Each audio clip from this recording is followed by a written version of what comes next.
Gotta unmute. I gotta unmute.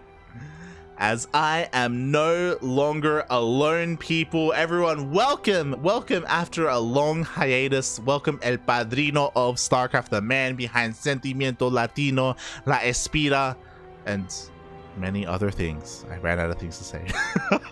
Welcome, everyone. Welcome, Ducklings. Hello. I'm back. Welcome back, puppy. Welcome back. Where have you been? How are you? Oh Working, mate. What else have I been doing? I know. But it's good to have you back, Ducking. It's good to have you back. It's good to be back, mate. It's good to be back. It's been what, like 3 weeks since we cast together?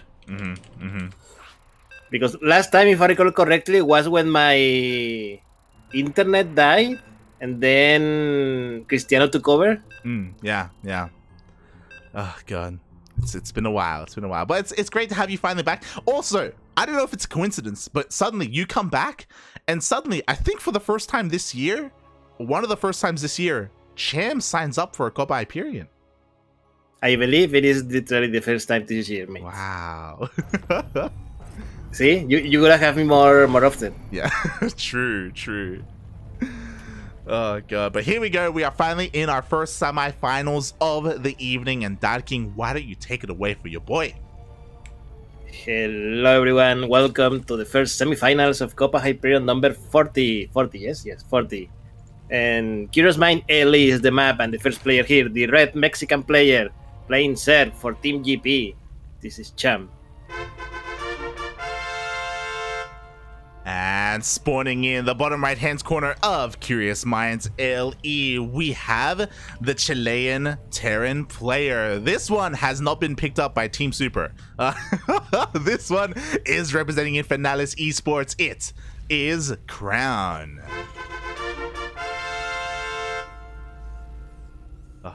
Mate, don't give me ideas, mate. Who's left? Who is left? Yeah, did you see that Thabo and Parker were picked up? I was shocked. I was so shocked when I saw that. I was like, oh my god, they're getting everyone. Yeah, they're getting everyone. I mean, literally, who's left? The Stan? Question mark? Maybe? Yeah, maybe eggs. I don't know about eggs, by the way. That's still a question mark. Are they pocket so deep that they're gonna bring Darkness out of retirement?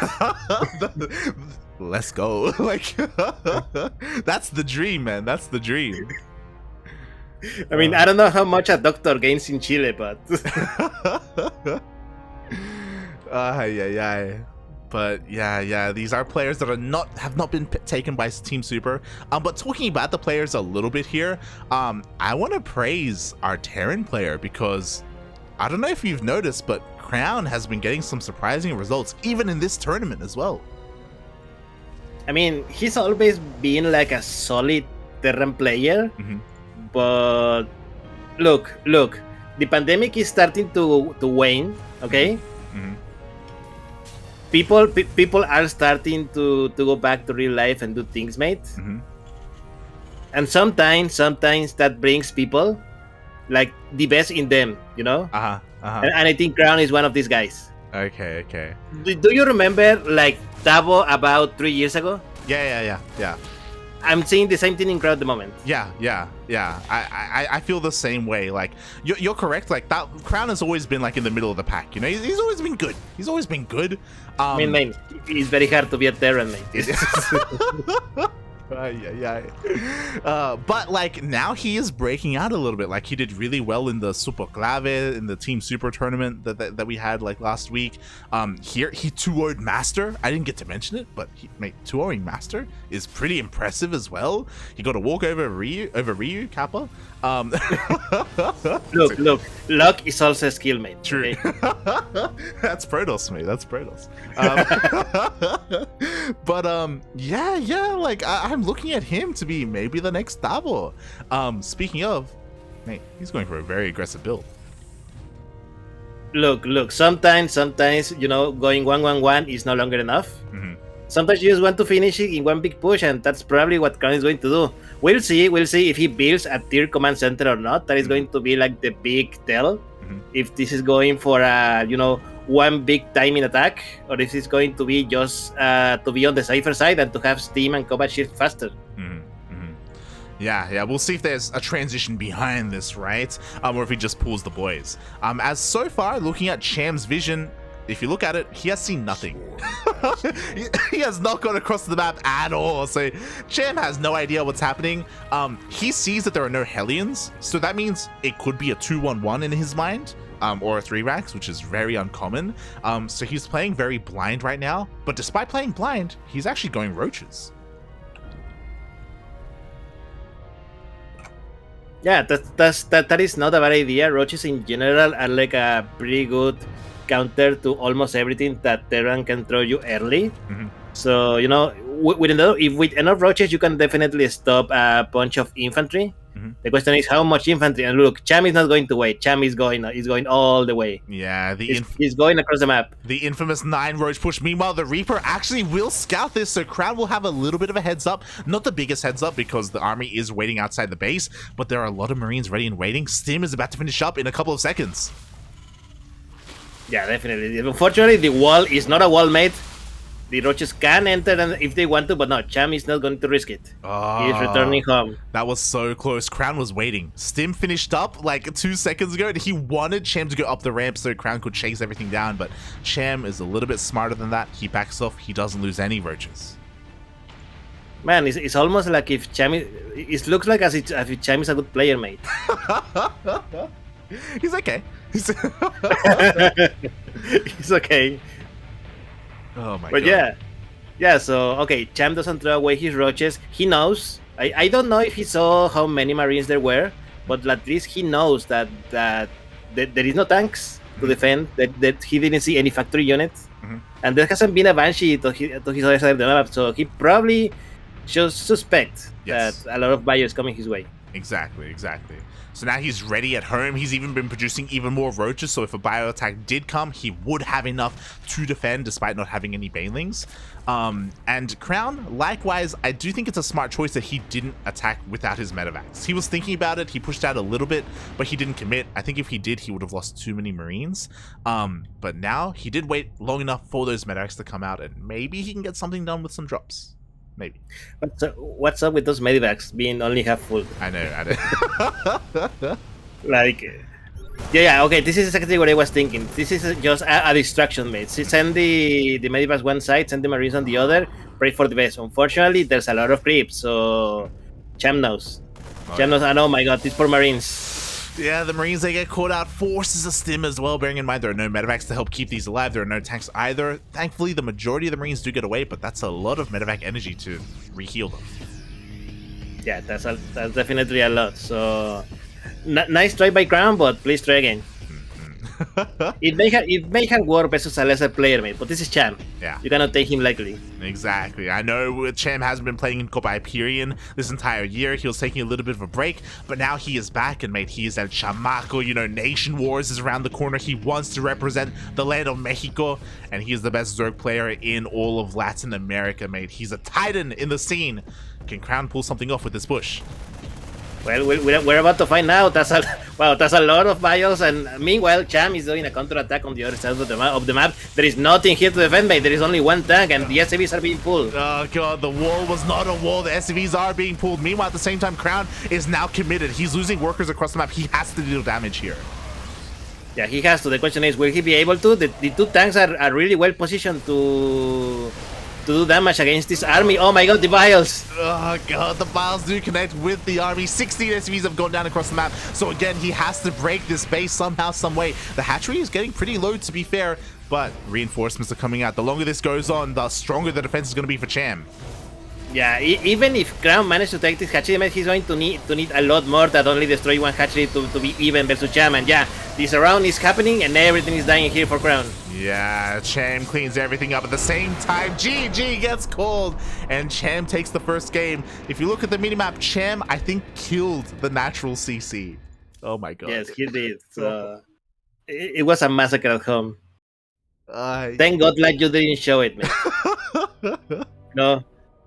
You were going to be banned for showing violence to children. Yeah. Avert your eyes, Terran players. Avert your eyes. Oh, God.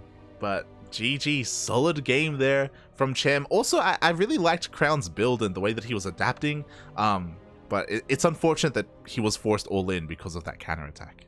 Yeah, it was a nice try, a little cheeky in my opinion. Like, if you are going to go against a player the caliber of Cham, you really need a really solid build. Mm-hmm. Yeah. Oof. Like, look, Crown, if you're hearing me, which I'm pretty sure you don't because there's like a 2-minute delay. Yeah. Go mech. No, how could why are you promoting mech on this stream, Ducklings? What are you doing? What are you look. I want to see my Terran brethren succeeding, okay? And I have to say it. Mech is strong. Mech is strong. Mech is very simple to play. And look, if you have 20 tanks, doesn't matter what your opponent has, okay? Mm-hmm. Just go crazy on tanks. That's all you need. Did you I know it's at a bad time. Did you watch GSL Super Tournament earlier this year? I did not. In the winner's interview, Maru, fun fact, Maru was talking about his TVZ and he played mech every single game. And he said that, hey, mech, that's how you TVZ. That's how you do it. Oh, yeah, yes. I remember hearing comments about that. Yeah. And look, who am I to question Maru, okay? True. Speaking of questioning Maru, here we have the Mexican Zerg player who also does not question Maru. He knows he speaks truth. This is Team GP's Cham. And spawning in the bottom left-hand corner of Glittering Ashes LE, we have the Chilean Terran player representing Infernales Esports. It is Crown.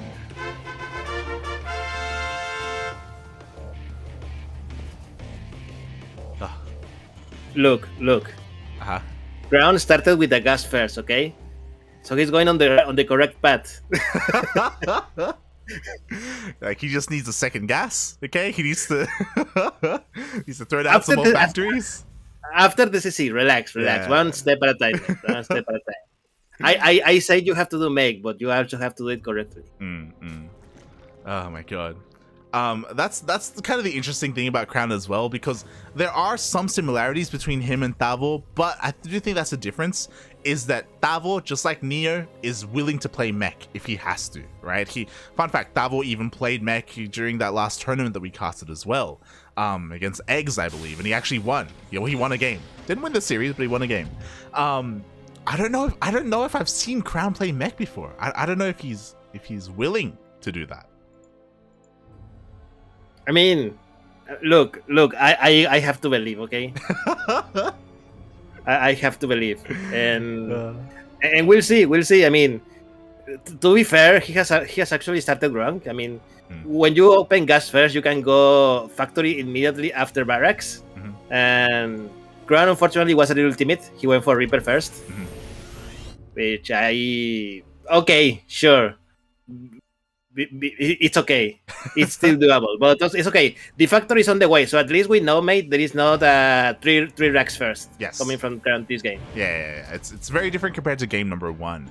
Is what we should say from Crown. So he is approaching this differently. He's not a one-trick pony. You know, he does have multiple builds at his disposal as he does go across the map with this Reaper. And I feel like the goal for this Reaper, as long as he keeps it alive, is to scout if Cham does go for another Roach Warren like he did in game 1. Yes, definitely. Scouting for a tier base, unfortunately, that is the wrong base. Yeah. But yeah, by the way, this is a really faster base for Cham. Correct me if I'm wrong, right? Yeah. I think he snuck his drone out a little bit faster than you otherwise would. So I think he got it a little bit quicker. It's a little bit greedier, but ideally you start the third like before the Reaper shows up, right? So it can't be denied. It can't be blocked. Yeah. So yeah, definitely Cham is planning on doing a more macro-oriented build this game. Probably we're not going to see like the quick rush push that he did in game number 1. You know, and by the way, his overlords are in position, so he should be able to see whatever comes out of his natural base. Yeah, this is a very different game from Cham. If you remember in game 1, Cham had very limited scouting information, but this time he's even spending gas on overlord speed. So he is focusing a lot more on scouting. He's a lot more, maybe even afraid of what Crown would do here on a larger map.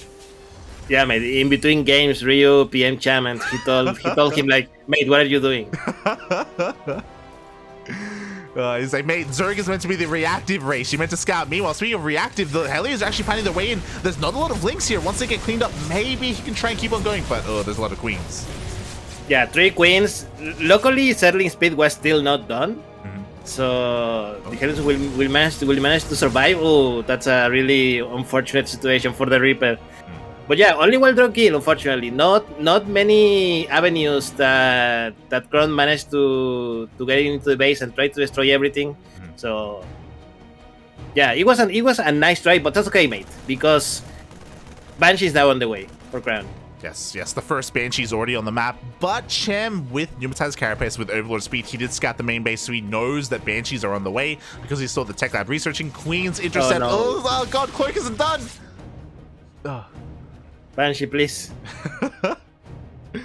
Yeah, okay, the Banshee does survive. There are going to be spores, so one Banshee isn't going to be enough, but with a second Banshee, you can still one-shot workers. No, Crown, what are you doing? Oh? Don't do that. Raxes? Is that he's building extra barracks. Come on.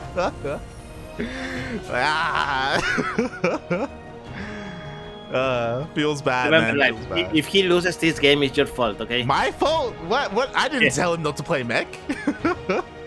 Mate, you were very serious about your disgust at mech, okay? It's true. It's very true. Yeah, here comes the Banshees. Their clock, but there's a spore. There is a spore. They will get one drone, but already one of these Banshees has taken so much damage, and there are 2 spores here in the main. Yeah, Cham has all his bases covered. These Banshees are going to do minimal damage. They will be forced back. Oh, maybe he can force a cancel it. And never mind. I was like, oh, maybe at the 4th, but there's a tech. Oh my god, he's not reactive fast enough. One Banshee goes down. The Banshee opener doesn't really do much here for Crown, and now he has to slowly expand, take a 3rd base behind this. Quickly checking Crown's vision. He has not scouted. He does not see that a Spire is on the way.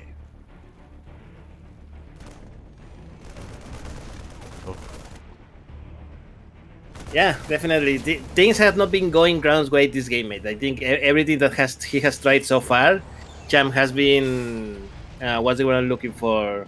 Counter him like perfectly. Yep. And this is just show how good of a player Cham is, just to be able to anticipate what your opponent is doing. Yeah, it's so impressive how he was able to shut down those Banshees the way that he did. He actually killed that second Banshee, by the way, as well, so they're all gone at this point. Cham, he feels confident enough to double expand. Because of the opener, Crown hasn't been incredibly active at denying creep, so like the creep spread has been pretty insane by Cham as well. This is looking pretty good for our Mexican Zerg. As you said, he's not a bad player. Yeah, he's not a bad player. He is 20 workers ahead of his opponent, and I think Cham from now on can just focus on his army. And yeah, it is now up to Crown. He is the one that he needs to respond to Cham's future aggression, because mate, the Mythalists are here. Yeah, they are here, and I'm really scared because Crown hasn't scouted them. So because of that, there are no missile turrets. He is not ready for this at all. The SCV. Okay. Yo, shout out to Crown. He rescues his workers. Look at that. Beautiful. But they're about to die because the mutants are about to show up. Oh, no. Oh god. There we go.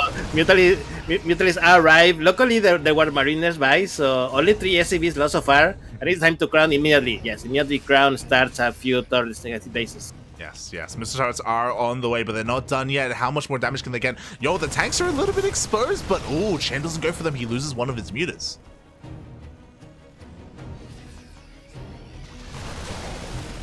Oh, Cham needs to be very careful. I think he's playing with fire a little bit. Yeah, that Mutaflock isn't the largest right now. Not yet, anyway, not yet. So because of that, he has to respect these Marines a little bit more. But of course, he isn't going pure Muta. There's Ling Bane behind this as well, and he's continuing to pump out even more Mutas. Yeah, there's currently, let's see, how many Mutalists we have? We have 19 Mutalists, mate. Almost an apocalypse. It's a catastrophe of Mutas, mate. Oh, God. as they're able to pick off the tank, and now Crown is kind of forced to counterattack. I don't know if this is really going to work out best for him, but he wants to deal damage. I mean, yeah, if he needs to, it's now or never. Now, the thing is, there's a lot of greed, there's a lot of Banelings speed is done, and Cham knows exactly where he is, and there we go. The tanks were on siege and everything is dying for Crown. Oh, exactly. But all the Ling Bane has been spent, and there are still plenty of Marines. Without Banelings, Cham can't really push in. Oh my god, a second wave of Banelings is coming, and oh my god, the splits are not good enough. A lot of Marines are dying to the Banelings, and there's only a handful left. I think the next wave of Banelings should be more than enough to clean this up. Yeah, every single time Cham pushes in, he makes sure he has Banelings being morphed in. Even if Cham loses this base, it's still okay. He still has more Lings in production. He can kind of sustain these losses, and now he's going in once again. Yes, and there we go. The tanks immediately focused by those Mutalis, and with nothing else to do, splash damage, the Zerlings just roll over the army of Crown. Yeah, everything gets cleaned up, even the medevacs, and now Cham can go for that massive counterattack. What do we have at home to defend? We have a handful of Marines over stimmed Marines as well. Feels bad, man. It looks like he all army hockey stimmed, and Crown. It was an impressive push, but it was impressive. But at the end of the day, he only managed to destroy one base for your whole army, mate. That is definitely not worth it, and yeah, I think Cham is just going to start to steamroll from here on. Yeah, exactly. Cham, he's got 80 workers, he's got 4 bases, he's rebuilding his 5th. Crown is still stuck on 3 bases, by the way, and unfortunately, he's still pumping out tanks. Tanks have their place, but against Lingbane Muta, like, Widow Mines can be king. Obviously, there's a little bit of RNG there, but, like, he's really struggling to hold on to his bases. 101 supply for Crown, 181 for Cham, 80 supply ahead. That's never a good sign if you're a Terran player, mate. You know what the worst part is? There is finally Crown started his 4th base. That is kind of late, and that is GG. Crown knows that he cannot go back, and GG. Cham takes the series 2-0. GG. The king has returned. El Chamaco is here to make his money. Damn. Yeah, mate. He wants to eat tonight. He's been fasting for the past 3 months, but now.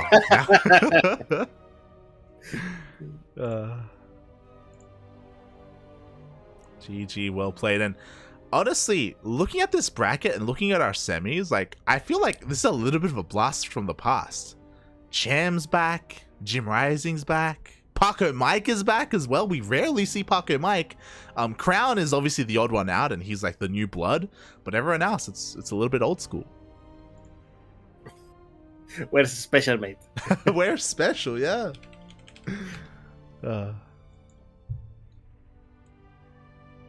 yeah, it's great to see, right? You know, Ducklings shows up, and then suddenly the Mexicans show up as well. And coincidence?